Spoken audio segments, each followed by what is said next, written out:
Here are some Substacks that I think you should read this weekend with your morning coffee. So starting off with number 1, this is the Katie list from my girl, Kate O'Dell.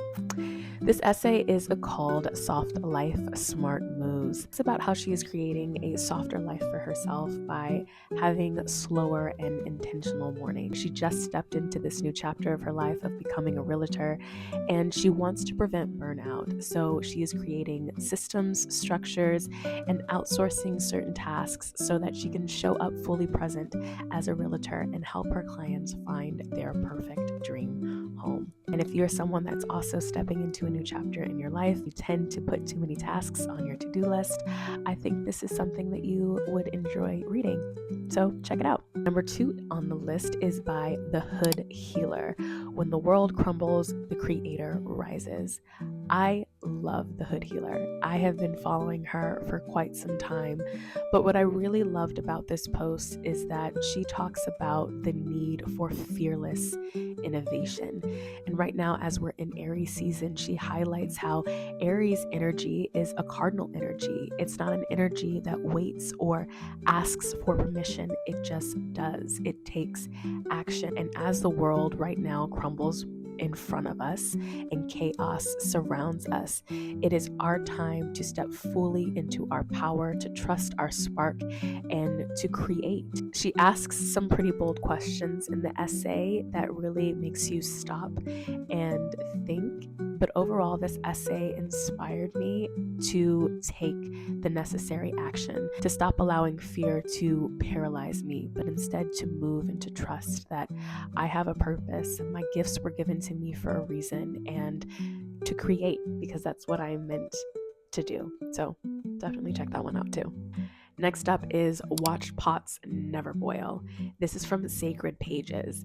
Now, when I read this, I immediately clicked that paid subscription button. Immediately.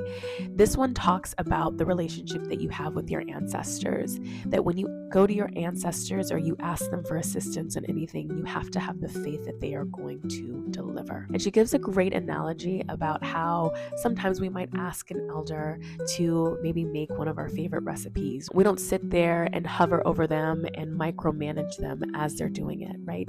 They've been creating this recipe long before we were even born, and we have to trust that they are going to do what they say they're going to do. And this really helped me reflect on my relationship with my ancestors, how I ask them for things, and how I respond when I feel like things aren't being done quickly. It was beautifully written, and I absolutely love this essay. So if you've asked your ancestors for something recently and you are in a waiting period and you feel a little crazy, Watch Pots Never Boil. Definitely check out this essay. Let me get a sip of my coffee here. Okay, so next up is the Yoruba goddess who takes what soft women won't. This is from the Dark Feminine Codes. This is my occult pick of the week. Now, I have been reading this series from the Dark Feminine Codes for a couple of weeks now, and essentially she talks about how different goddesses correlate with wealth. I think that's a very interesting read, and this week she talks about Oya, and how Oya is someone that doesn't ask for permission, that gets things done.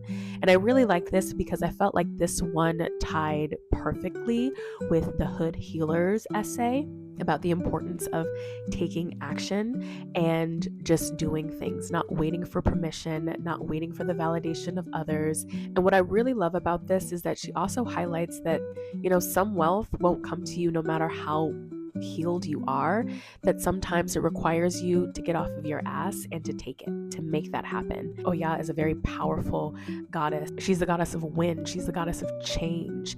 And sometimes it requires change in order to get what you want, right? You have to do things that you've never done before in order to see results that you've never had.